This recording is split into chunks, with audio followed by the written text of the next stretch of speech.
Hello friends, welcome to study stage. तो आज के इस वीडियो में हम लोग माध्य, माध्यिका, बहुलक और परिसर चारों जो है इसी एक वीडियो में निकालना सीखने वाले हैं। तो यहाँ पे सबसे पहले हम माध्य निकालना सीखते हैं। माध्य को इंग्लिश में मीन बोलते हैं। अगर माध्य की परिभाषा की बात की जाए, माध्य की डिफिनेशन की बात की जाए, तो अपने भाषा में यहाँ पे माध्य का परिभाषा आपको बताते हैं, जिससे कि आपको अच्छे तरीके से याद रहे। दिए हुए आंकड़ों में, यहाँ पे जो आंकड़ा दिया गया है, दिए हुए आंकड़ों का योग करके फिर उसी आंकड़ों की कुल संख्या से भाग दे करके जो संख्या आता है, जो प्राप्त संख्या आता है, वही उसका माध्य कहलाता है। ठीक, देखिए कैसे। अगर माध्य की यहाँ पे हम इसको सॉल्व करते हैं, तो यहाँ पे हम लोग माध्य निकालने के लिए माध्य का फॉर्मूला देखते हैं। सिंपल सा फॉर्मूला है, जैसे डिफिनेशन में आपको बताया गया है। माध्य इक्वल टू क्या हो जाएगा, यहाँ पे आंकड़ों का योग, मतलब जो आंकड़ा दिया गया है उसका योग करना है। योग मतलब क्या होता है, तो जोड़ होता है, ऐड होता है। फिर बटे में क्या होता है, तो आंकड़ों का कुल संख्या, आंकड़ों की संख्या। इसके कहने का मतलब क्या हुआ, यहाँ पे देखिए आंकड़ों का योग, यानी जो आंकड़ा, जो नंबर्स दिया गया, जो संख्या दिया गया, उन सभी का आपस में हमें योग करना है माध्य निकालने के लिए। तो कीजिए 1 + 3 + 2 + 7 + 5 प्लस में 6 है। चलिए, फिर उसके बाद नीचे हमें क्या बोला जा रहा है माध्य निकालने के लिए, आंकड़ों की संख्या, मतलब कितना यहाँ पे नंबर्स दिया गया उसको काउंट करना है। 1 2 3 4 5 6, यानी टोटल जो है कितना आंकड़ा है, कितना संख्या है, तो 6 है। चलिए, इतना कर लेने के बाद अब इन सभी नंबर्स को हमें क्या करना है, तो आपस में ऐड करना है, जोड़ना है। तो जोड़िए, 1 और 3 मिलकर हो जाएगा 4, 4 2 6, 6 और 7 13, 13 5 18, और 18 और 6 मिलकर हो जाएगा हमारा 24, यानी 24, और बटे में 6 है तो 6, यानी 24 में अब हमें यहाँ पे 6 से भाग करना है। तो कितनी बार में कटेगा, 6 चौक 24। तो यहाँ पे जो 4 आया, यही जो है इसका माध्य हो जाएगा। आंकड़े इतना का माध्य कितना हो जाएगा, तो 4 हो जाएगा। आई होप ये माध्य आपको अच्छे तरीके से समझ में आया होगा। चलिए, एक और यहाँ पे एग्जाम्पल हम लेते हैं और उसको और अच्छे तरीके से समझते हैं। ठीक, तो यहाँ पे दूसरा क्वेश्चन हमने लिया है 7 6 3 12 4 8 और 9 का हमें यहाँ पे माध्य निकालना है, मीन निकालना है। तो माध्य निकालने के लिए मैंने आपको क्या बताया है, यहाँ पे एक फॉर्मूला है, आप इसको अच्छे तरीके से याद कर सकते हैं। दिए हुए आंकड़ों का योग करना है, यानी इन सभी नंबर्स को आपस में ऐड करना है। तो कीजिए 7 + 6 + 3 + 12 + 4 + 8 और यहाँ पे +9, और बटे में हमको क्या बोला जा रहा है उस फॉर्मूले में, बटे में के आंकड़ों की कुल संख्या, यानी कितना नंबर्स है उसको काउंट करना और उससे भाग देना है। तो 1 2 3 4 5 6 7, कुल मिलाकर के 7 नंबर है, 7 यहाँ पे संख्या है। अब हमें इसको क्या करना है, तो स्टार्ट करना है, ऐड करना। तो ऐड कीजिए, 7 और 6 मिलकर हो जाएगा हमारा 13, 13 और 3 16, 16 4 20, और 20 12 32, 32 8 हो जाएगा हमारा 40, 40 और प्लस में 9 है तो 49।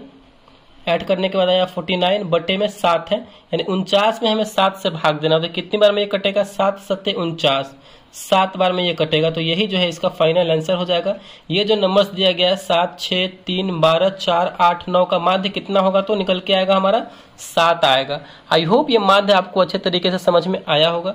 चलिए, अब दूसरा यहाँ पे हम लोग माध्यिका समझते हैं, मीडियन को समझते हैं। ठीक, तो अगला यहाँ पे हमारा है माध्यिका। माध्यिका को इंग्लिश में मीडियन बोलते हैं। यहाँ पे नंबर्स दिया गया है 4 2 8 1 और 15 का यहाँ पे हमें माध्यिका निकालना। तो सबसे पहले आप यहाँ पे माध्यिका का डिफिनीशन क्या होता है वो समझिए, परिभाषा क्या होता है। तो माध्यिका का परिभाषा होता है, माध्यिका वह संख्या है जो दी गई संख्याओं के बिल्कुल बीच में होता है। जो संख्या दिया हुआ है उसके बिल्कुल बीच में वो उपस्थित होता है, वही उसका माध्यिका होता है। चलिए, यहाँ पे समझते हैं क्वेश्चन से अच्छे तरीके से कि माध्यिका कैसे निकालेंगे। तो यहाँ पे 4 2 8 1 15 है, तो इसका हमें माध्यिका निकालना है। जब भी अगर आपको माध्यिका निकालने के लिए बोला जाए और नंबर्स दिए हुए रहे, तो हमें उस नंबर को क्या करना है, तो पहले बढ़ते क्रम में, यानी असेंडिंग ऑर्डर में हमें लिखना है। ठीक, पहले स्टेप में आपको यही ध्यान रखना है कि पहले हमें उस नंबर्स को क्या करना है, तो बढ़ते क्रम में लिखना है, यानी असेंडिंग ऑर्डर में लिखना है। तो बढ़ते क्रम में लिखिए। बढ़ते क्रम में कहने का मतलब क्या, पहले छोटा, फिर उससे बड़ा, फिर उससे बड़ा। तो इनमें सबसे छोटा कौन सा, 1 है, फिर उससे बड़ा 2 है, फिर उससे बड़ा 4 है, फिर उससे बड़ा यहाँ पे 8 है, फिर उससे बड़ा यहाँ पे 15 है। तो असेंडिंग ऑर्डर यानी बढ़ते क्रम में लिखने के बाद अब हमें क्या करना है, एक संख्या दाएं साइड से और एक संख्या बाएं साइड से यहाँ पे हमें कैंसिल करते जाना है और बीच में जो बचेगा वही उसका माध्यिका हो जाता है। एक संख्या इधर से कैंसिल करेंगे, एक संख्या इधर से कैंसिल करेंगे, एक संख्या इधर से करेंगे कैंसिल बाएं साइड से, एक संख्या दाहिने साइड से कैंसिल करेंगे। ठीक, मतलब जितना हम बाएं साइड से कैंसिल करेंगे उतना हमें दाएं साइड से भी कैंसिल करना है। ठीक, तो दो दो यहाँ पे कैंसिल हो गया, बीच में हमारा क्या बचा, 4 बचा। तो यही 4 जो है इस नंबर का क्या हो जाएगा, तो माध्यिका हो जाएगा, यही इसका आंसर हो जाएगा। यहाँ पे तो बहुत ही सिंपल था, मतलब विषम संख्या में था, 2 नंबर इधर से कर लिए, 2 नंबर इधर से कर लिए और एक संख्या बीच में बच गया तो वही उसका आंसर हो जाएगा। अगर ये सम संख्या में होता, जैसे कि यहाँ पे 6 नंबर होता तो कैसे करते, 3 नंबर इधर से करते तो 3 नंबर इधर से करते कैंसिल, तो यहाँ पे कोई नंबर ही नहीं बचता। अगर 2-2 नंबर करते तो बीच में 2 नंबर बच जाता, तो माध्यिका इसका कैसे निकलता। चलिए उसी टाइप का एक और क्वेश्चन ले लेते हैं, अगर सम संख्या में दिया हुआ नंबर रहे तो यहाँ पे हमने दूसरा क्वेश्चन ले लिया है 3, 7, 1, 5, 9, 6, 4, 2 का हमें माध्यिका निकालना है। तो माध्यिका निकालने के लिए मैंने आपको क्या बताया कि सबसे पहले जो नंबर दिया रहेगा उसको असेंडिंग ऑर्डर यानी बढ़ते क्रम में हमें लिखना है। तो बढ़ते क्रम में लिखिए, बढ़ते क्रम में लिखिए। पहले सबसे छोटा 1 है, फिर उससे बड़ा 2, फिर उससे बड़ा 3, फिर उससे बड़ा 4 है, फिर उससे बड़ा 5 है, फिर उससे बड़ा 6 है, फिर उससे बड़ा 7 है और लास्ट में हमारा यहाँ पे 9 है। चलिए इसको बढ़ते क्रम में लिख लिए। अब मैंने आपको क्या बताया था, बराबर बराबर जो है दाहिनी साइड से और बाएं साइड से नंबर को कैंसिल करना है। एक इधर से, एक इधर से, एक इधर से, एक इधर से, एक इधर से और एक इधर से। और यहाँ पे अगर इसको भी दोनों को कैंसिल कर देते हैं तो बीच में बचेगा कुछ नहीं, हमें नंबर को बचाना है यहाँ पे। तो क्या करेंगे, ये 2 नंबर हमारा बचा, अब इसमें से हमें अपना माध्यिका निकालना है, यानी बीच वाला नंबर निकालना है कि कौन सा होगा। तो 4 और 5 बचा, 4 और 5 में मतलब बीच का नंबर कौन सा होगा, 4 और 5 के बीच में नंबर कौन सा आएगा, 4.5 नहीं आएगा, 4.5 नंबर आएगा।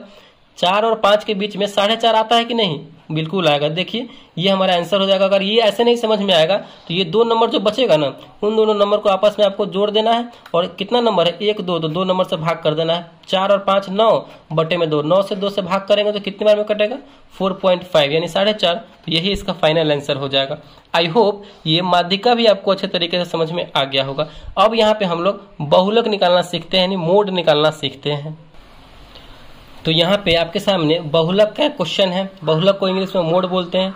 2, 4, 5, 2, 6, 5, 4 और 5 इसका जो नंबर दिया गया, ये नंबर है, ये जो नंबर दिया गया इसका हमें क्या निकालना है, तो बहुलक निकालना है। बहुलक का बहुत ही सिंपल सा यहाँ पे डिफिनेशन क्या है, जो संख्या ज्यादा बार रिपीट हुआ हो वही उसका बहुलक होता है। बहुत ही सिंपल सा है, जो संख्या ज्यादा बार रिपीट हुआ हो वही उसका आंसर हो जाता है, वही उसका बहुलक होता है। तो इन संख्या में आपको देखना है कि कौन सा संख्या ज्यादा बार रिपीट हुआ है। ठीक, तो यहाँ पे 2 जो है कितनी बार है, 1 और 2, 2 बार है। आपको यहाँ पे लिख के बताना थोड़ा समझने के लिए। 4 अब नंबर है, 4 कितनी बार है, 1, 2, 4 भी 2 बार है। उसके बाद 5 कितनी बार है, 5 यहाँ पे 1, 2, 3, 5 3 बार है। उसके बाद कौन सा नंबर है, तो 6 कितनी बार है, तो 6 यहाँ पे 1 बार है। यानी इन सब में सबसे ज्यादा बार रिपीट कौन सा नंबर हुआ है, जो है 5 रिपीट हुआ है, मतलब 5 जो है 3 बार रिपीट हुआ है, तो 5 ही जो है इसका आंसर हो जाएगा। बहुत ही सिंपल था, इसलिए हमने यहाँ पे आपको एक ही एग्जाम्पल लिया हुआ है। एक ही एग्जाम्पल से आपको समझ में आ गया होगा। बहुलक निकालने का मतलब है कि जो संख्या ज्यादा बार रिपीट हुआ है वही उसका आंसर हो जाएगा। चलिए बहुलक समझ में आ गया होगा। यहाँ पे अब हम परिसर निकालते हैं। परिसर मतलब रेंज। तो यहाँ पे क्वेश्चन क्या है हमारा, 2, 7, 3, 5, 9 और 6 का यहाँ पे परिसर निकालना यानी रेंज निकालना है। तो परिसर निकालने का भी बहुत ही सिंपल सा तरीका है। परिसर, जब भी अगर क्वेश्चन में आपको परिसर बोला जाए निकालने के लिए, तो परिसर निकालने का फॉर्मूला क्या होता है, यहाँ पे समझ लीजिए। बड़ी संख्या माइनस छोटी संख्या, यानी जो आपके सामने नंबर्स दिया गया है, जो आपके सामने आंकड़ा दिया गया है, उनमें सबसे बड़ी संख्या में से छोटी संख्या को घटा देंगे। तो इनमें सबसे बड़ी संख्या 2, 7, 3, 5, 9, 6 में 9 यहाँ पे सबसे बड़ी संख्या। उसके बाद माइनस है तो माइनस छोटी संख्या देखना है। सबसे छोटी संख्या यहाँ पे 2 है, 2 9 में से 2 जाएगा तो बचेगा यहाँ पे हमारा 7। यही इसका फाइनल आंसर हो जाएगा। एक ही एग्जाम्पल यहाँ पे रहने देते हैं। एक ही एग्जाम्पल से आप लोग समझ गए होंगे कि परिसर निकालने के लिए बड़ी संख्या में से छोटी संख्या को घटा देंगे तो वही उसका परिसर हो जाता है, रेंज हो जाता है। आई होप ये चारों आपको जो है माध्य, माध्यिका, बहुलक और परिसर अच्छे तरीके से समझ में आ गया होगा। तो अगर वीडियो आपको अच्छा लगा और पसंद आया, कुछ नया सीखने को मिला, तो प्लीज वीडियो को लाइक कीजिएगा। चैनल पे नए हैं तो चैनल को सब्सक्राइब जरूर कीजिएगा। Thank you.